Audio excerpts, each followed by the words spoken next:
two, one, two, three.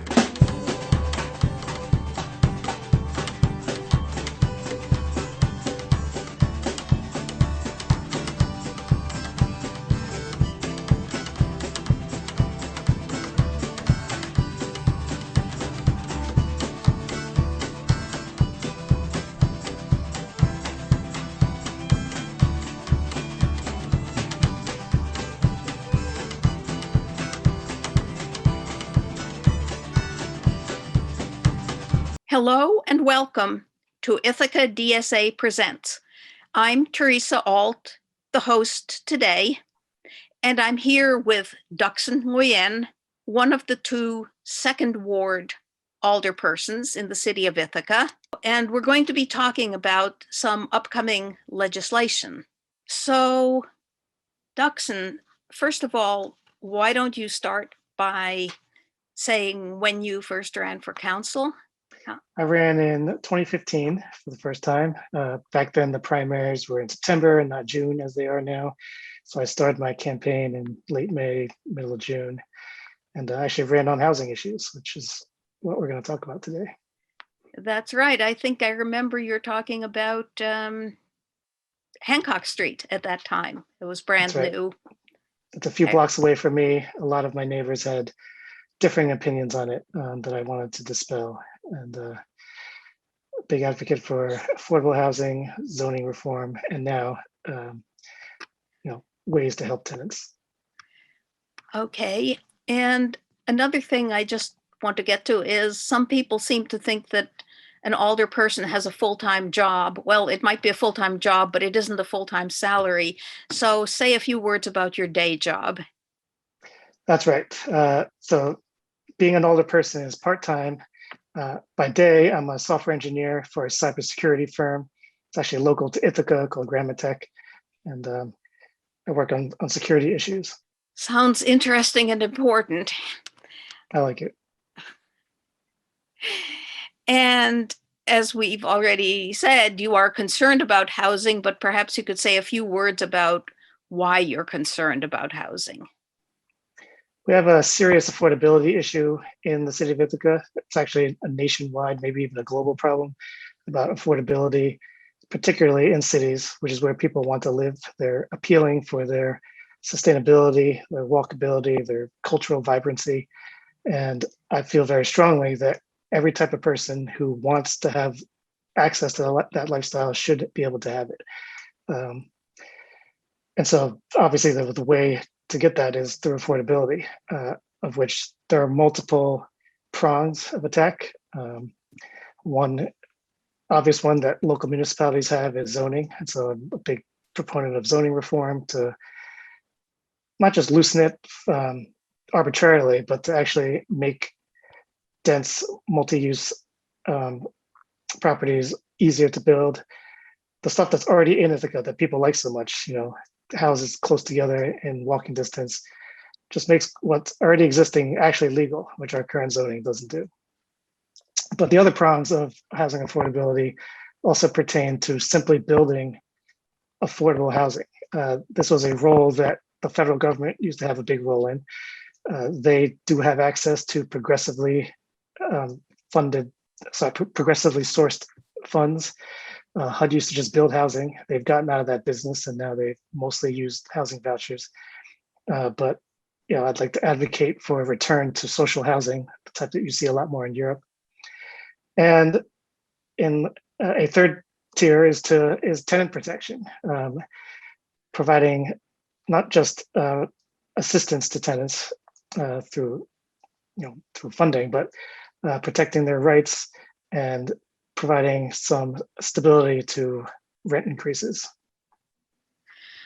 Okay, I'd just like to get back to two further comments on 2 points that you made. I think you referred to the source of federal funding, and maybe you could simply name it. Yeah, so progressive income and capital gains taxes. Income more broadly, taxes. Wealth taxes. Well, income taxes being the major bulk of it for both people and corporations. Which are much more fair than the property taxes that the city is unfortunately saddled with Exactly. basing much of its income on. Of course, that in itself is another legal issue, but that's a state legal issue. That's right. And the other thing is you emphasize that people want to live in cities, but I think there's also a huge public benefit from that. That's right. Yeah, people who live in cities have a lower carbon footprint. They spend less on transportation. They have access to cultural amenities that just make their lives better, be it arts or food options, being close to your neighbors, the sense of community. Now, grant you, often people push back and say, "Well, I don't want that. Not everybody wants to live in a city," and that's fine. But I think what's obvious, glaringly obvious, given the demand for housing in cities, is that more people want to live in cities than are currently able to. So, but for sure, there is simply the question of how many people drive cars into the city every day. And that's right. A very green issue. In the city of Ithaca, we see, well, we should say pre-pandemic, we saw 15,000 in-commuters every day. And it's true that not all of them wanted to live in the city of Ithaca, but at the last county housing survey, a pretty large chunk of them did in fact want to live in the city and would were it more affordable.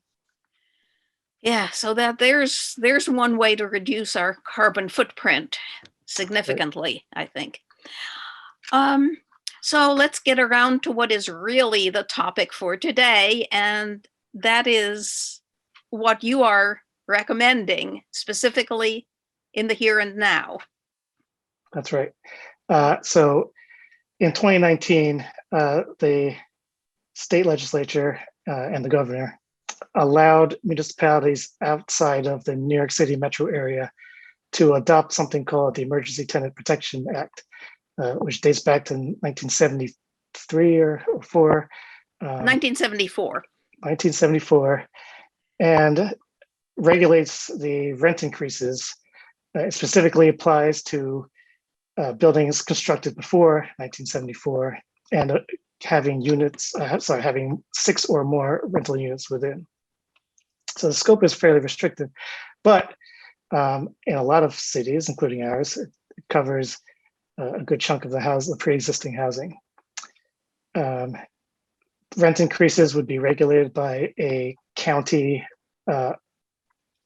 rent guidelines board, composed of tenants, landlords, and other community members, and they would have to agree on rent increases for a given year.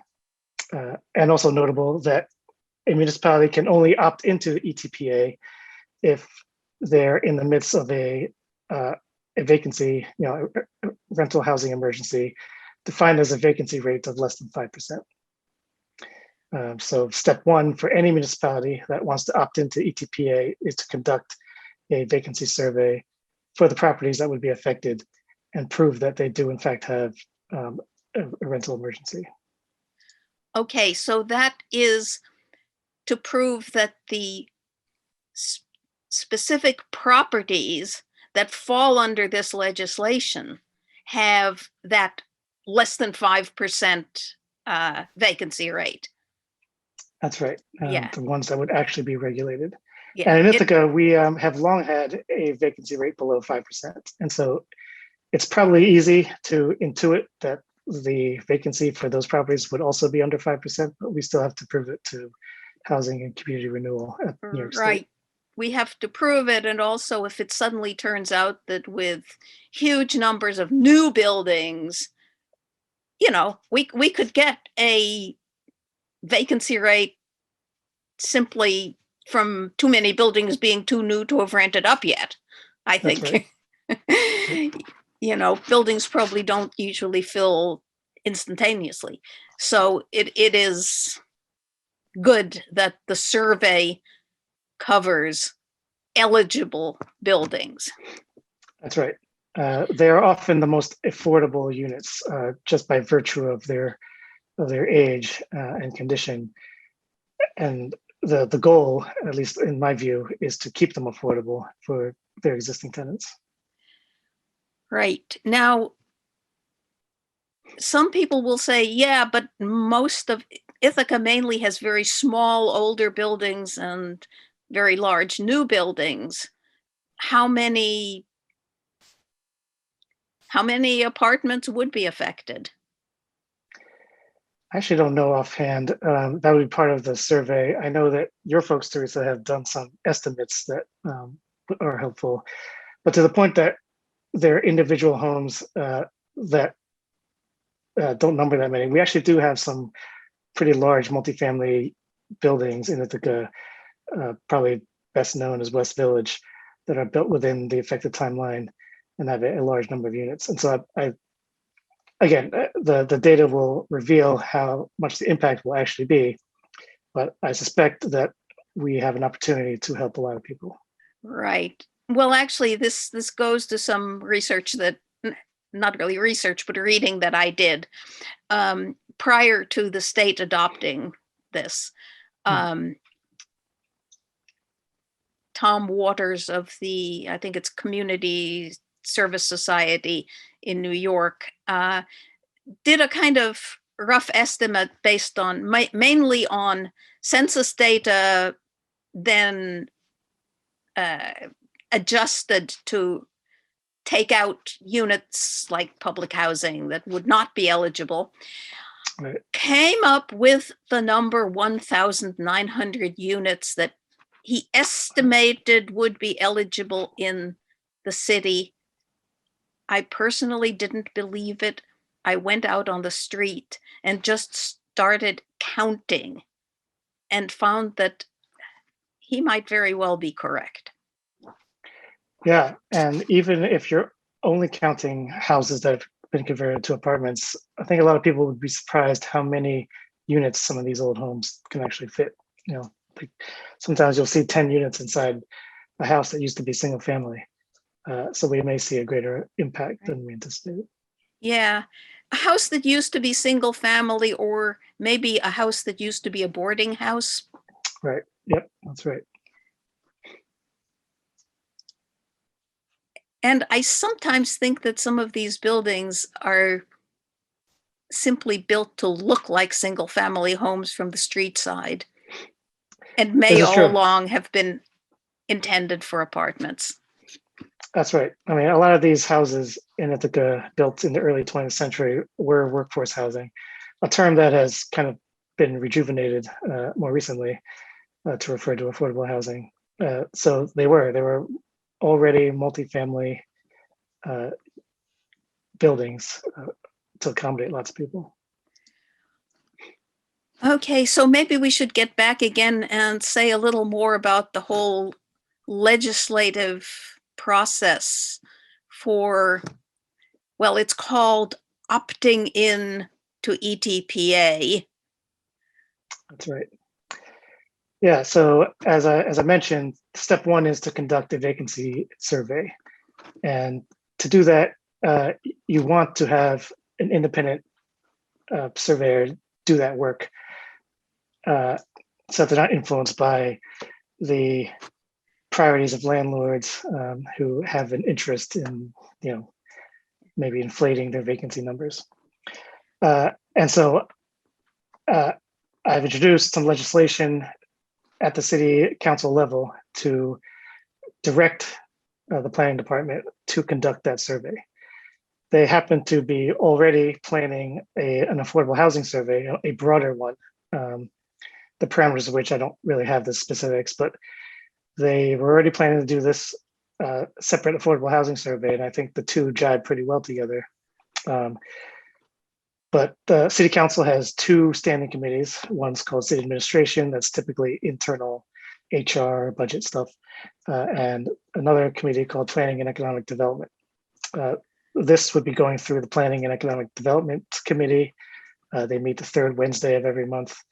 And that committee, which meets about a week from now, as we record, not when this will be broadcast, but when they meet, I'm not a member of that committee, but I will be there to introduce it and advocate for it. And they could pass it that night. A lot of times things get passed around for public comment before they're passed the following month. I'm not sure what'll happen, but I suspect that this is simple enough that we can get it passed out of committee that month for consideration by the full council the following month. Right, because this is commissioning a survey, and you say a survey that would easily fit into what's already in the work plan. That's right. They, It does tend to cost money. Other municipalities that I've poked around have estimated somewhere in $30,000 to $40,000 range. But again, that's an independent study. I assume that there are some savings that can be gotten by combining it with other work. But in any case, my feeling is that a $30,000, $40,000, $50,000 investment to give us the ability to help tenants at a very broad scale across the city is very much worth it. yeah. Well, it certainly sounds to me like it would cost less, because it seems that it would essentially mean having to be sure to tag eligible buildings. That's right. So that they can be separated out statistically from the others. And otherwise, you're essentially asking the same things you would in any survey. That's right. Yeah. Okay, so that's the first step. It goes to PEDC, which will actually happen the night after this show airs. Great. Yeah. And then some weeks later to the whole of council, assuming it passes PEDC, it goes a couple of weeks later to the whole of council, and there's a vote in That's right. early June. Early June. That's right. First Wednesday in June. Yeah. And then then we kind of wait for the survey for a while. Well, that comes to the next complication, is the selection of a consultant to perform that work, which we want to do very thoughtfully, and then to actually, schedule and perform that work. I just know from other surveys and reports and studies that we've done at City Hall, including an ongoing one at Public Works for transportation and parking, for example. The process can, as many bureaucratic processes are, not terribly fast, but the sooner we get started on it, the sooner we can get some results. Okay, so, and eventually, where do the results go? Well, they come back to council and the planning department, and it's, if we are eligible, they also go to, if we want to opt into the New York State Department of Housing and Community Renewal. That is who administers the ETPA program. And the city would have the option to, assuming that the vacancy rate is below 5%, the city would be able to opt into the Emergency Tenant Protection Act. That requires a few things. One is the formation of a rent guidelines board at the county level. Why is it the county? Because if multiple municipalities in a county opt into ETPA, there is a single board that regulates rent increases for the entire county. And again, as I mentioned earlier, that's comprised of landlords and tenants and other community members. Another component is that HCR, the Department of Housing and Community Renewal, charges a $20 per unit per year administration fee. And then we would have to decide whether we want the city to pay that, whether we pass that cost on to landlords at the risk of the landlord passing that cost on to tenants as well, and factor that in. But in short, after we get the up or down from the vacancy study, we have to choose as a city, as a community, to opt into ETPA. Okay, and that choice is by a vote of council. That's right. So there are essentially, I guess, two crucial council votes, one now and one when the study comes back. That's right. Yep. Okay. And I know some people immediately start saying, oh, but then if rents can't rise very fast, housing will be neglected. I mean, those units will become run down. But I think the bill, this was already taken into account. It was, and I don't recall the particulars. One piece though is, I forget the term, but landlords are able to make major renovations to their properties and get permission to pass on that cost to tenants. And tenants have a right to know when that happens. And tenants may want those major renovations to happen if there are major HVAC issues in a building or other serious infrastructure issues. There is a mechanism for landlords to make major capital improvements to their property and be able to pay for that. I also note that I don't think a whole lot of tenants would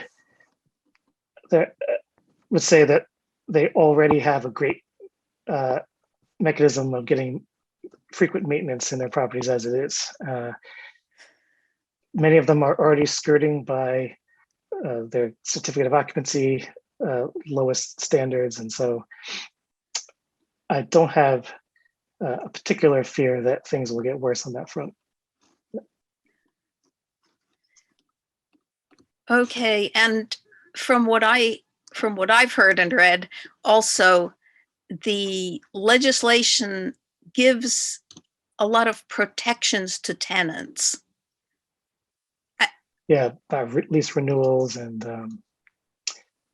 yeah. I mean, what we now sometimes hear is tenants saying, well, there's a big, there's a hole in the ceiling and I'd really like it fixed, but I don't dare ask my landlord to do it because he could retaliate.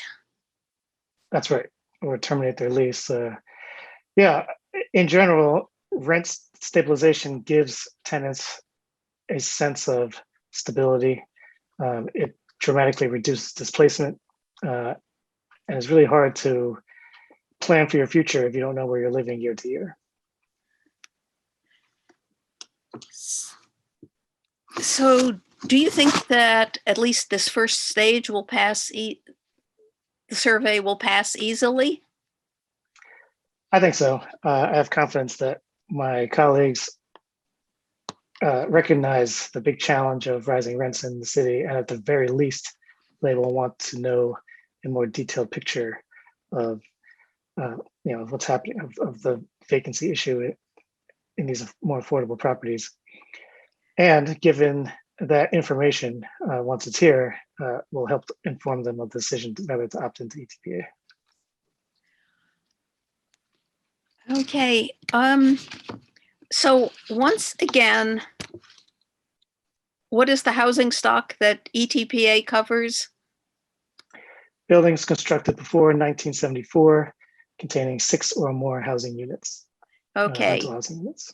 Yeah, and we heard that they might be 1,900 units or something like that, some good portion of that. And as I understand it, that's maybe about a quarter of the rental units in the city, something like that. Right. Not a precise number. Can we say anything about the other 3/4 of the rental units in the city? Perhaps becoming even a larger fraction as more and more housing comes online. Yeah,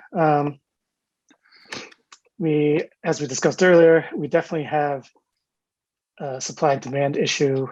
I'm someone who believes that all types of housing are needed and welcome here, so that we have a greater mix of all types of people in the city of Ithaca.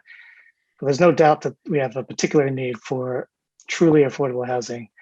I know that term gets thrown around a lot and lacks a lot of meaning because the range of incomes that it refers to can be so wide. I would say that we have a particular need for, we're seeing a lot of construction of 50 to 80% area median income appropriate housing targeted towards people who make that much, which you think 50% of an area median income seems like poverty rates, but honestly, it covers a lot of teachers or retail workers, maybe not even retail workers, but a lot of people who you do not think of as being particularly impoverished. So that the most recent projects, such as the one going up over Green Street Garage, the one approved at Carpenter Park, and a lot of the other art house up on Cherry Street, a lot of the most recently approved affordable housing projects have the bulk of their housing in the 50 to 80% area median income AMI range, which is good. It is better than purely market rate housing, but doesn't really address the needs of the most vulnerable people, that 30 to 50 or below range, of which these projects often cover, but have the fewest number of units. So I would definitely like to see more affordable housing that targets that lower range. As I said earlier, I would like to see the Federal Housing and Urban Development get back into the business of actually building housing, building social housing. But at all spectrums, I'd like to see more supply for everybody. Zoning plays a big chunk of this too. As an advocate of density, a lot of people think that I exclusively am in favor of very tall buildings. That's really not it at all. I think there's a big, it's colloquially called the missing middle. Things like townhouses that provide density without very much height, that would fit into a neighborhood very well, that you're seeing incorporated into neighborhoods like by 210 Hancock, provide density without adding shadow and other kind of towering characteristics that some people don't like so much. So I feel like there's a lot we can do with zoning that does not enrich the purely large and wealthy developers, allows people to build something smaller that fills in a niche need. Good. I guess my vision would also include cooperatives and perhaps state-funded housing, including perhaps a return to the mixed income Mitchell-Lama buildings that New York City used to have. That's right, yeah. But all that is certainly in the future. This is dreaming of what the state or the feds could do. I completely agree. Yeah. Well, thank you, Ducson, Nguyen. This has been a very good conversation about some upcoming legislation to introduce the Emergency Tenant Protection Act, as it is commonly called. It has a fancier name. This has been Ithaca DSA Presents. I'm Theresa Alt. Thank you for watching.